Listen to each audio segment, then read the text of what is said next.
Coucou tout le monde, on se retrouve aujourd'hui pour mon premier projet avec la box de novembre de chez Tout en Colle. Je vais réaliser une chemise à rabat avec des élastiques dans laquelle je viendrai insérer des pages pour en faire un mini-album. Je démarre avec une des feuilles Maya qui sont fournies dans la box. Je fais des repères, alors dans ce sens, à 4,1 de chaque côté, en haut et en bas.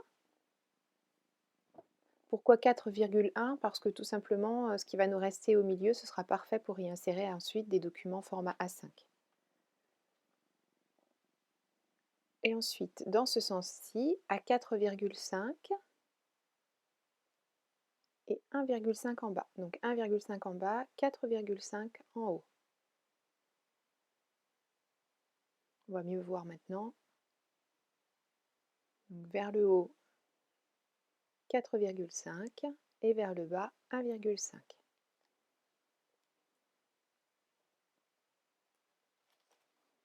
Je trace ensuite la fin de mes petits angles qui vont disparaître.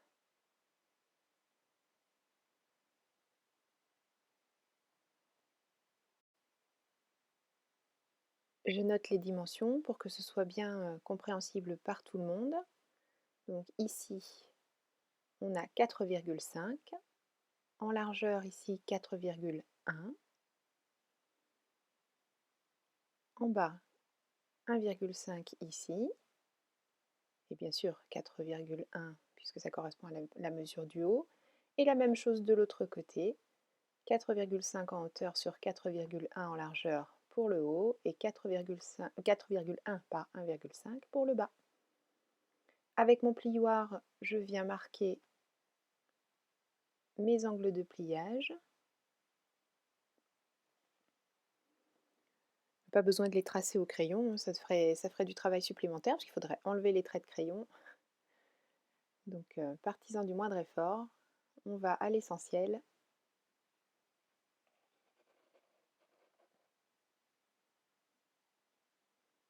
Voilà, comme ça on commence à voir un petit peu à quoi ça va ressembler à l'intérieur. Et je m'apprêtais à couper, enfin je commence d'ailleurs, et je me suis dit qu'en fait des choses en angle ce serait quand même beaucoup plus joli, plus facile quand on referme pour éviter que ça ne vienne faire des petits coins.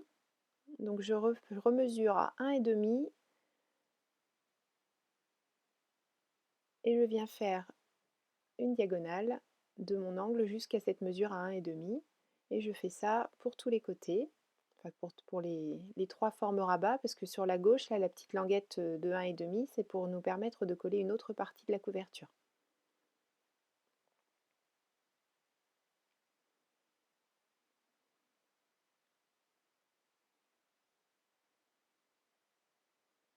Donc je vous laisse toute cette partie à vitesse normale pour que vous voyez déjà que ça se fait quand même très rapidement. En plus là, j'optimise au fur et à mesure de la réalisation, donc vous, ça va aller encore plus vite.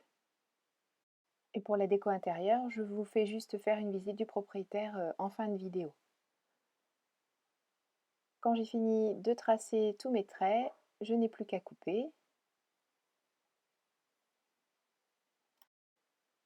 Je coupe en angle également légèrement la petite patte de collage, toujours pour faire des choses bien propres et qui ne viennent pas mal se plier dans le résultat final.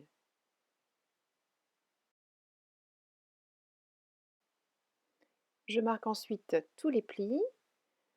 Donc on part du milieu pour éviter de faire des choses de travers.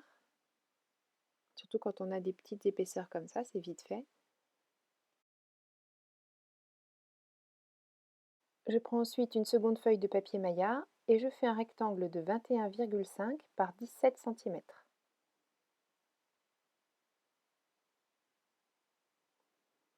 Je découpe.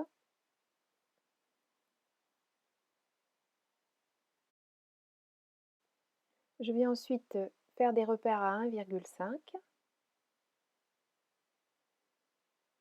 et avec mon plioir, je trace la droite.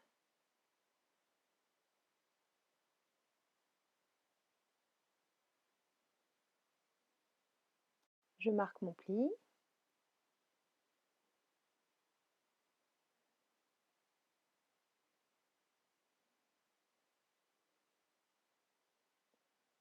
et je vérifie que tout s'accorde bien avec ce que l'on a déjà découpé, et c'est le cas, pas de souci. Il ne reste plus qu'à assembler ces deux parties. J'ai mis de la colle sur toute la languette de collage et je viens de l'appliquer bord à bord avec la couverture.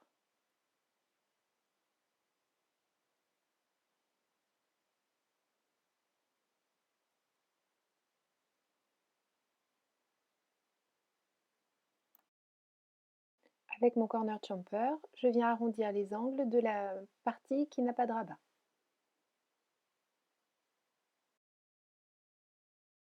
On va maintenant donner un look un petit peu plus pro à cette pochette, puisqu'on va venir réaliser des marques avec le plioir pour faire ces petites choses qui nous permettent, quand vous savez dans les pochettes qu'on achète dans le commerce, il y a toujours ce genre de choses pour permettre de plier les rabats sans les abîmer quand on met des choses un peu plus épaisses dans la pochette. Donc là c'est le cas puisqu'on va en faire un mini album. Donc je fais des marques tous les 4-5 mm. Je le fais à l'œil comme ça. Et je viens ensuite marquer tous les plis, toujours en partant du centre pour éviter de plier de travers. Et voilà, ça donne ce côté arrondi à nos petits rabats qui sera parfait pour ensuite venir insérer les pages.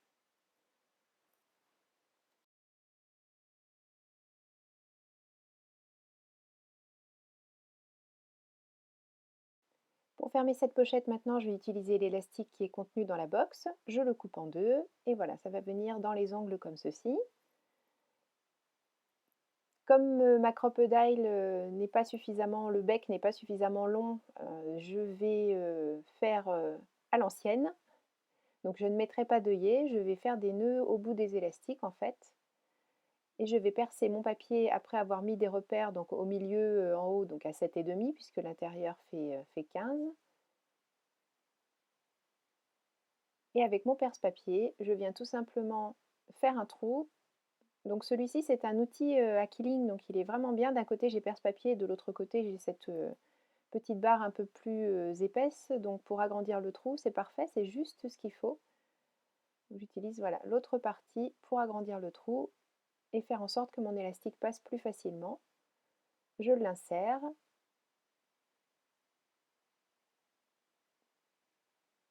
Donc ça aurait été vraiment bien que je puisse faire un trou à la crocodile, mais bon, je n'ai pas la Big Bite. Voilà, j'insère mon élastique. Je vous promets, j'y arrive au bout d'un moment. Et ici, au bout, donc pour ce qui sera à l'intérieur, je viens faire un nœud que j'essaie de faire le plus au bout possible et le plus serré possible, bien sûr, pour qu'il ne me claque pas dans les doigts quand je viendrai fermer la pochette. Je repère le milieu de ma feuille. Donc comme on est à 21,5, ça doit faire un 10,75 et je me mets de chaque côté de ce 10,75 à 2 cm, 2 cm à droite, 2 cm à gauche, et je fais à nouveau les trous de la même manière avec mon outil, mon perce-papier et l'embout quilling pour venir agrandir légèrement le trou, parce que je ne veux pas que ce soit trop grand non plus, il n'est pas question que l'élastique passe par ce trou par la suite.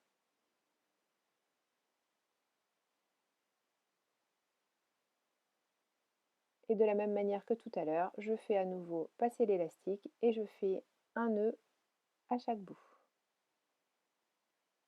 L'idéal, bien sûr, c'est de mettre en couleur votre élastique avant de le passer, soit avec des encres, donc des encres par contre qui sèchent instantanément, hein, du style StazOn par exemple, pour éviter que vous n'ayez de l'encre plein les doigts, parce que la distress c'est très joli, mais on s'en met plein les doigts quand on utilise les élastiques. Moi j'ai utilisé un feutre pite noir. Donc c'est une autre technique, mais en tout cas, l'idéal c'est quand même de le faire avant de faire ce que je suis en train de vous montrer. Mais là, à la caméra, c'était plus parlant de laisser l'élastique blanc. Par contraste, on voyait mieux ce que j'étais en train de faire. Voilà, notre élastique est installé. C'est prêt. Il ne nous reste plus maintenant qu'à installer des pages à l'intérieur. Donc vous allez voir, j'ai fait quelque chose d'extrêmement simple. Sur une des chutes de ce qu'on a utilisé tout à l'heure, je trace une bande de 3 cm avec des repères tous les centimètres. Avec mon massicot, je viens couper donc sur la dernière marque et ensuite je marque mes plis à 1 cm de chacun des bords et vous l'avez compris, tout simplement pour réaliser une reliure en U pour venir installer les 2 futures pages. Je mets de la colle sur cette reliure, sur la partie basse, et je vais l'installer à l'intérieur de notre pochette, dans la partie qui nous a servi de pâte de collage tout à l'heure.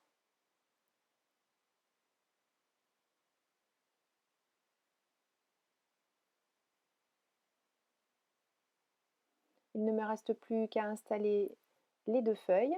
Donc c'est tout simplement 2 autres feuilles A4 que j'ai pliées. Donc j'ai laissé une marge de 1 cm et ensuite j'ai plié en deux ce qu'il me restait. Voilà, vraiment ultra simple. Je vous fais faire une petite visite de la déco finale. J'ai rajouté le ruban noir sur le côté pour faire un effet smoking et vous verrez, je l'ai fait à l'intérieur aussi. J'ai collé des enamel dots que j'ai réalisés avec du nouveau le noir, donc nouveau le NUVO, hein, les Crystal Drops. J'ai collé donc sur le devant la planche, pas mal d'étiquettes de la planche d'étiquettes, ainsi que deux déco bois. Ici, on a une première pochette. J'ai ancré tous les bords de mes papiers à la vintage photo. Sur la première page, donc vous voyez, elle se déplie en accordéon. J'ai réalisé une pochette avec du papier et puis des tags que j'ai embossés avec le tampon et de la poudre à embosser argent, donc le tampon de la box. J'ai mis en haut des petits morceaux de ruban rose qui sont également fournis dans la box. Et j'ai surtout décoré mes pages avec des aquacolors, je vais y arriver, de chez Stamperi. Toutes les aquacolors sont magnifiques, mais alors là j'avais envie du rose parce qu'avec ce papier, ça se prêtait vraiment très bien. Et j'ai également frotté mes pages avec de la poudre argent Stamperia, donc je voulais que cet album soit fille mais chic. Donc avec la poudre argent et puis le ruban noir collé façon smoking, je trouvais que c'était vraiment que tout se mariait très bien. Donc toutes les pochettes, là les deux pochettes et les deux tags sont décorés de la même manière, hein, toujours poudre à embosser argent et le tampon de la box. Les ouvertures Polaroid, je ne les ai pas collées jusqu'en bas, de même que certaines petites étiquettes, de manière à faire des stops. Je me suis amusée à mettre quand même des éléments déco derrière les Polaroid, mais bien sûr, une fois que l'on met quelque chose dedans, voilà, la déco disparaît. Et ici, sur la fin, j'ai collé, pour cacher les nœuds des élastiques, la même pochette qu'au début, coupée en diagonale, enfin en petite montagne russe comme ça, mais je l'ai collée sur de la mousse adhésive de manière à cacher les nœuds et surtout à ce que ça ne bosselle pas le papier. Et puis le nœud du haut, j'ai tout simplement mis dessus une des découpes bois.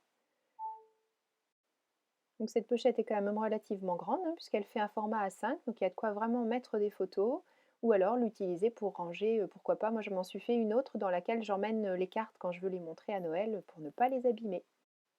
Voilà, j'espère que ce projet vous a plu, vous aura donné des idées pour utiliser votre box du mois de novembre de chez Tout en Colle.